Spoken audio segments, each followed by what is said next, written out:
Hi friends, you are watching Miss Medico channel and today's video lecture is about medical evidence. This topic of forensic medicine. If you like my videos, please subscribe my channel. Press the bell icon so that you will receive notifications of my coming video. So let's start medical evidence. अगर हम evidence की बात करेंगे medical evidence की तो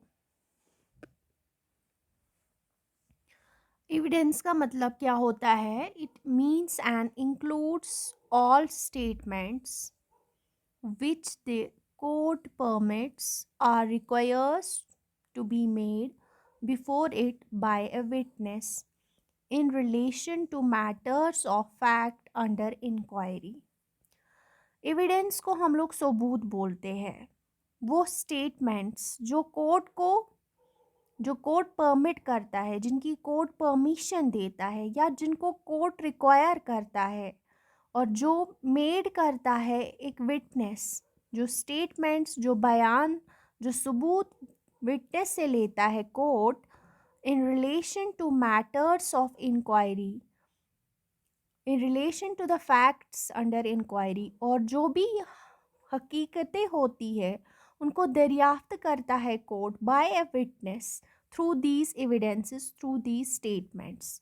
तो evidence का मतलब होता है स्टेटमेंट्स जो कि कोर्ट परमिट करता है या कोर्ट को ज़रूरत पड़ती है और ये विटनेस से लेता है, और जो भी हकीकत होती है, जो भी केस इंक्वायरी के अंदर होती है, उनको स्टेटमेंट्स लेने की ज़रूरत पड़ती है, उनको विटनेस से स्टेटमेंट्स या सबूत लेने की ज़रूरत पड़ती है, उन्हीं को हम एविडेंस बोलते हैं. सर स्टेटमेंट्स, जो ये स्टेटमेंट्स होते हैं, they are called oral evidence. इनको हम लोग ओरल एविडेंस, क्योंकि ये एक विटनेस प्रोवाइड करता है कोर्ट को, इसलिए इसको ओरल एविडेंस बोलते हैं. All documents produced for the inspection of court, such documents are called documentary evidence. एक तो oral evidence होता है, वो भी statements होते हैं, लेकिन जो डॉक्यूमेंट्स प्रोड्यूस करता है इंस्पेक्शन ऑफ द कोर्ट, जो इंस्पेक्शन के लिए कोर्ट को ज़रूरत पड़ती है जिन डॉक्यूमेंट्स की, उन डॉक्यूमेंट्स को हम लोग डॉक्यूमेंट्री एविडेंस बोलते हैं. तो हमारे पास जो मेडिकल एविडेंस है वो दो तरह के हैं. एक तो ओरल एविडेंस है, दूसरा जो है वो है डॉक्यूमेंट्री एविडेंस. ओरल एविडेंस जो है वो स्टेटमेंट्स विटनेस प्रोवाइड करता है, और डॉक्यूमेंट्स जो कि इंस्पेक्शन के लिए कोर्ट को ज़रूरत होती है, उन डॉक्यूमेंट्स को हम लोग, उन सबूतों को हम डॉक्यूमेंट्री एविडेंस बोलते हैं. अब टाइप्स जो है, मैंने कहा मेडिकल एविडेंस के टाइप्स अब दो हो गए. एक तो हमारा डॉक्यूमेंट्री एविडेंस हो गया, दूसरा ओरल एविडेंस हो गया. सबसे पहले हम लोग डॉक्यूमेंट्री एविडेंस, यानी जो डॉक्यूमेंट्स कोर्ट को ज़रूरत लगती है इंस्पेक्शन के लिए, उनको पढ़ेंगे. डॉक्यूमेंट्री सबूत्स को हम पढ़ेंगे. It comprises of documents produced before court and includes, इसमें हम लोग मेडिकल सर्टिफिकेट्स जो कोर्ट को ज़रूरत लगती है, या मेडिको लीगल रिपोर्ट जो कोर्ट को ज़रूरत लगती है, या डाइंग डिक्लेरेशन जो कोर्ट को ज़रूरत लगती है. So we have medical certificates, we have in documentary evidence, we have documents like हमारे पास मेडिकल सर्टिफिकेट्स होती है, हमारे पास मेडिको लीगल रिपोर्ट्स की ज़रूरत पड़ती है, हमारे पास इंस्पेक्शन के लिए डाइंग डिक्लेरेशन की ज़रूरत पड़ती है. तो मेडिकल सर्टिफिकेट्स क्या होते हैं? These are the certificates issued by doctor, जो डॉक्टर इशू करता है regarding ill health, sickness certificates, unsoundness of mind, death certificates, birth certificates और fitness certificates. ये सारे सर्टिफिकेट्स मेडिकल सर्टिफिकेट्स होती है जो कि एक डॉक्टर इशू करता है रिगार्डिंग द इल हेल्थ के लिए, जिसको सिकनेस सर्टिफिकेट बोलते हैं, या अनसाउंडनेस ऑफ माइंड के लिए, या डेथ सर्टिफिकेट जो डॉक्टर प्रोवाइड करता है, बर्थ सर्टिफिकेट, ये सारी जो है, फिटनेस सर्टिफिकेट, ये सारी मेडिकल सर्टिफिकेट्स होती है. These certificates are simplest form of documentary evidence. तो ये डॉक्यूमेंट्री एविडेंस की सिंपलेस्ट फॉर्म है ये सर्टिफिकेट्स जो मैंने कहा, sickness, death certificate, birth certificate, ये सिंपलेस्ट फॉर्म होती है डॉक्यूमेंट्री एविडेंस की। Only certificates given by a registered medical practitioner (RMP) registered with state medical council are accepted in the court of law as evidence. जो certificates एक registered medical practitioner provide करेगा, RMP provide करेगा, और जो state council में register है वही ये सर्टिफिकेट्स प्रोवाइड कर सकता है, और इन्हीं को एक्सेप्ट किया जाता है इन कोर्ट एज सबूत के तौर पर। ठीक है। Doctors should exercise due care while issuing such certificates. Doctors को चाहिए कि वो बहुत केयर रखे while issuing such certificates. Issuing false certificate is an offence. अगर हम फॉल्स सर्टिफिकेट प्रोवाइड करेगा कोई डॉक्टर तो वो एक ऑफेंस है, वो एक जुर्म है। अब जो दूसरा डॉक्यूमेंट्री एविडेंस है वो है medico legal report. What are medico legal reports? Medico legal reports और डॉक्यूमेंट्स, ये वो डॉक्यूमेंट्स होते हैं, they are prepared and issued by doctors on the request of investigating officer. ये प्रोवाइड करता है, लेकिन जब इन्वेस्टिगेटिंग ऑफिसर एक डॉक्टर को रिक्वेस्ट करता है एक सर्टिफिकेट प्रोवाइड करने के लिए, एक डॉक्यूमेंट प्रेपेयर करने के लिए, उन्हीं को हम मेडिको लीगल रिपोर्ट्स बोलते हैं। और इन्वेस्टिगेटिंग ऑफिसर पुलिस या मजिस्ट्रेट हो सकता है। यूजुअली ये हमें क्रिमिनल केसेस में डॉक्टर्स को ऐसे मेडिको लीगल रिपोर्ट्स तैयार करने होते हैं। क्रिमिनल केसेस जैसे असाल्ट हो गया, रेप हो गया, मर्डर हो गया। इन सारे रिपोर्ट्स का अगर हम एग्जाम्पल देखेंगे तो इंजरी सर्टिफिकेट, कभी कभार इन्वेस्टिगेटिंग ऑफिसर इंजरी सर्टिफिकेट बोलता है लाने के लिए, या as report, postmortem report doctor को बोलता है तैयार करने के लिए, या reports regarding examination of exhibits such as weapons, clothes etcetera. तो ऐसे भी एग्जामिनेशन रिपोर्ट्स तैयार की जाते हैं। जनरली जो ये मेडिको लीगल रिपोर्ट्स होते हैं इनके 3 पार्ट्स होते हैं। पार्ट 1 जो है वो इंट्रोडक्टरी पार्ट होता है, जिसको हम लोग इंट्रोडक्शन बोलते हैं या प्रीएमेबल। इसमें क्या होता है, it comprises of preliminary data such as, इसमें नेम ऑफ पर्सन लिखना होता है, एज लिखनी होती है, एड्रेस लिखनी होती है, आइडेंटिफिकेशन मार्क और date and time of examination. So we have ये जो मेडिको लीगल रिपोर्ट्स होते हैं जो कि एक डॉक्टर तैयार करता है, इसके 3 पार्ट्स होते हैं। और पहला पार्ट जो है वो प्रिलिमिनरी पार्ट होता है। इसमें प्रिलिमिनरी डाटा लिखना होता है। इसमें नाम, age, address, identification mark and date and time of examination provide करना होता है। पार्ट 2 जो है इसमें एग्जामिनेशन का पार्ट होता है, जिसको हम लोग ऑब्जर्वेशन भी बोलते हैं। इसमें it consists of findings observed and recorded by doctor. जो भी डॉक्टर ऑब्जर्व करेगा, जो भी डॉक्टर फाइंड करेगा, इसमें वो होता है रिकॉर्ड, एंड इस रिपोर्ट में ये एंटर किया जाता है। तो दूसरा पार्ट जो है वो है एग्जामिनेशन। इसमें ऑब्जर्वेशन, जो डॉक्टर ऑब्जर्व करता है उसके अकॉर्डिंग वो रिपोर्ट में लिखता है। ठीक है। तीसरा पार्ट ओपिनियन, जिसको हम लोग इन्फेरेंस भी बोलते हैं। It consists of opinions on inference drawn by a doctor from the medical examination।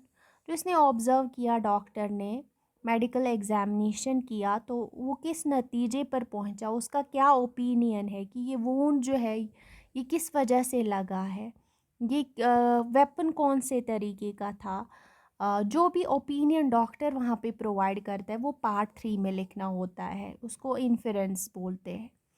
अब है कुछ पॉइंट्स जो हमें मेडिको लीगल रिपोर्ट में याद रखने हैं। Report should be written with great care and should bear signature and name of examining doctor. So great care के साथ लिखना होगा मेडिको लीगल रिपोर्ट, और इसमें सिग्नेचर, साइन और नेम चाहिए होता है डॉक्टर का जिसने एग्जामिन किया। Any exhibits, for example, clothes or weapons, etc., sent for medical examination should be described in detail with appropriate diagrams or sketches. जो भी एग्जिबिट्स वेपन्स होते क्लोथ्स होते हैं जो मेडिकल एग्जामिनेशन के लिए डॉक्टर के पास आते हैं उनको डिस्क्राइब करना होगा डिटेल में with appropriate diagrams and sketches. Whenever applicable, then these articles should be properly sealed, labeled, and returning to investigating officer. तो इतना ध्यान रखना है एक डॉक्टर को while providing ए मेडिको लीगल रिपोर्ट। अब हम डाइंग डिक्लेरेशन डाइंग डिक्लेरेशन अब हम देखेंगे डाइंग डिक्लेरेशन क्या होता है। अगर हम डाइंग डिक्लेरेशन की बात करेंगे तो dying declaration it is a statement verbal or written made by a person as to the cause of his death or as to any of the circumstances of the transaction which results in his death. Dying declaration जो है वो भी documentary evidence का एक part है। ये वो statement है चाहे ये रिटन में दिया जाए या वर्बल में बोला जाए, ये वो पर्सन देता है डाइंग डिक्लेरेशन जिसको मरना होगा एंड जो मरने वाला होगा या उन सर्कमस्टेंसेस में डाइंग डिक्लेरेशन लिया जाता है जो कि डेथ कर देंगे उस पर्सन को। अब लगेगा कि दिस पर्सन इज़ डाइंग, उस टाइम पे डाइंग डिक्लेरेशन डॉक्यूमेंट लिया जाता है वर्बल या written. When are such patients are admitted who are going to die, the doctor should call the magistrate to record dying declaration. जब भी ऐसे patients hospital में एडमिट होते हैं जो कि मरने वाले हो तो उनका बयान लेने के लिए doctor should called home magistrate को वो कॉल करना चाहिए ताकि वो जो डाइंग डिक्लेरेशन है वो मैजिस्ट्रेट रिकॉर्ड कर सके। Before recording the statement the doctor should certify that patient is conscious. उसको ये यकीन होना चाहिए डॉक्टर को रिकॉर्डिंग से पहले, डाइंग डिक्लेरेशन से पहले कि ये पेशेंट जो है ये कॉन्शियस है और इसका जो होश है वो पूरे होश में बोल रहा है, जो भी वो लिखा रहा है या बोल रहा है उसकी होश पूरी तरह हो, साउंड माइंड हो, जिसको हम कंपोस मेंटिस बोलते हैं। So doctor should certify that. If the dying person is serious and there is no time to call the magistrate, अगर dying person बहुत ही serious है और डॉक्टर के पास टाइम ना हो या डाइंग पर्सन के पास टाइम ना हो तो मैजिस्ट्रेट को कॉल करना नहीं है। Doctor should record dying declaration by itself, उसको खुद ही फिर रिकॉर्ड करना होगा जो भी वो डाइंग पर्सन कह रहा है। When doctor R magistrate is not available, अगर डॉक्टर भी ना हो मैजिस्ट्रेट भी ना हो तब क्या करना है, dying declaration should be recorded by investigating officer. Police वगैरह जो है, जो भी इन्वेस्टिगेटिंग ऑफिसर है वो भी एडमिसिबल है, उसको भी इजाज़त है डाइंग डिक्लेरेशन जो भी मरने वाला इंसान है उसकी जो है डाइंग डिक्लेरेशन रिकॉर्ड करने के लिए एडमिसिबल है वो भी। No oath is administered while recording a dying declaration, क्योंकि मरने वाला कभी झूठ तो नहीं बोलेगा इसलिए इसको ओथ की ज़रूरत नहीं हो पड़ती है। Since it is believe dying person tells the truth only, ये तो भरोसा किया जाता है कि ये जो भी बोलेगा सच ही बोलेगा। अब जो डाइंग डिक्लेरेशन जो है इसका प्रोसीजर क्या है। Dying declaration if possible should be written by person who records it. अगर पॉसिबल हो तो डाइंग डिक्लेरेशन वही पर्सन को खुद लिखना चाहिए जो पर्सन जो है जो उसको रिकॉर्ड कर रहा हो वही लिखना चाहिए। उसी पर्सन को जो वो रिकॉर्ड कर रहा है उसी को डाइंग डिक्लेरेशन लिखनी चाहिए इफ़ पॉसिबल। स्टेटमेंट जो डाइंग मैन है उसके ओन वर्ड्स में, उसकी ओन लैंग्वेज में जो ये स्टेटमेंट तैयार किया जाता है जिसको डाइंग डिक्लेरेशन कहते हैं, डाइंग मैन के ओन वर्ड्स और लैंग्वेज में ही होना चाहिए। दो विटनेसेस प्रेजेंट होने चाहिए। No addition of words or phrases. Dying declaration में कोई भी वर्ड, कोई भी फ्रेज ऐड नहीं होना चाहिए। नो एडिशन, कोई भी वर्ड हमें उसमें ऐड नहीं करना है, कोई भी फ्रेज, बल्कि सिंपल लैंग्वेज में जो कि डाइंग मैन के ओन वर्ड्स है उसकी लैंग्वेज में लिखनी चाहिए। No suggestion should be made. कोई भी सजेशन, राय नहीं कायम करनी है, जो वो कह रहा है उसको रिकॉर्ड करना है। After recording a declaration it should be read over to declarant who affixes thumb और साइन। सो डिक्लेरेशन रिकॉर्ड करने के बाद एक दफ़ा उसको पढ़ना चाहिए और फिर उसको थंब और साइन लेना चाहिए जिसने वो बताया है डाइंग मैन ने। Doctor should also sign. Doctor को भी साइन करना होगा। While recording person become unconscious, doctor should record as much as possible. अगर रिकॉर्डिंग के दरमियान ये पर्सन, डाइंग पर्सन अनकॉन्शियस हो जाए तो डॉक्टर को चाहिए रिकॉर्ड करे जितना मुमकिन हो सके उतना। If dying person prefers to write statement himself then statement should be signed by witness. अगर डाइंग पर्सन अपने खुद ही लिखना चाहता हो, वो जो भी वो कहना चाह रहा हो, तो स्टेटमेंट जो है जो वो तैयार करेगा उसको विटनेस का साइन लेना ज़रूरी है।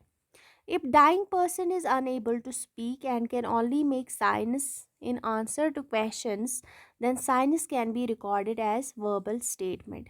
अगर डाइंग पर्सन बात नहीं कर पा रहा है तो जो वो साइंस बता रहा है, जो भी इशारे देता है इन आंसर टू क्वेश्चंस, तो वो साइंस रिकॉर्ड करने चाहिए और वही एज वर्बल स्टेटमेंट तैयार किए जाते हैं। Dying declaration should be forwarded to magistrate. इसको मैजिस्ट्रेट को फिर फॉरवर्ड करना होगा। Dying declaration is accepted in court as evidence after the death of person who made it. Dying declaration को कोर्ट में एक्सेप्ट किया जाता है एज सबूत after the death of person who made it. दूसरा है डाइंग डिपोजिशन। ये क्या है? इट इज़ अ स्टेटमेंट और deposition made by a dying person on oath. The magistrate in presence of accuser or his lawyer records it. Dying deposition जो होता है ये वो स्टेटमेंट होता है जो एक डाइंग पर्सन जो है ऑन ओथ मैजिस्ट्रेट के सामने या जो एक्यूज्ड है उसके सामने या लॉयर के सामने रिकॉर्ड करवाए खुद ही। The procedure of dying deposition is not followed in India. ये इंडिया में फॉलो नहीं होता है। And dying deposition has more value than dying declaration. चूँकि ये खुद ही एक पर्सन ऑन ओथ रिकॉर्ड करा रहा है मजिस्ट्रेट के सामने, तो इसको मोर वैल्यू है। ये था डाइंग डिक्लेरेशन। और मेडिकल एविडेंस, जिसमें हमने डॉक्यूमेंट्री एविडेंस पढ़ लिया और जिसमें medical certificates, medico legal reports and dying declaration और डाइंग डिपोजिशन हो गया। आई होप आपको ये लेक्चर समझ में आया होगा मेडिकल एविडेंस। अगर आपको कोई क्वायरी हो कमेंट सेक्शन में आके कमेंट कीजिएगा। Thank you.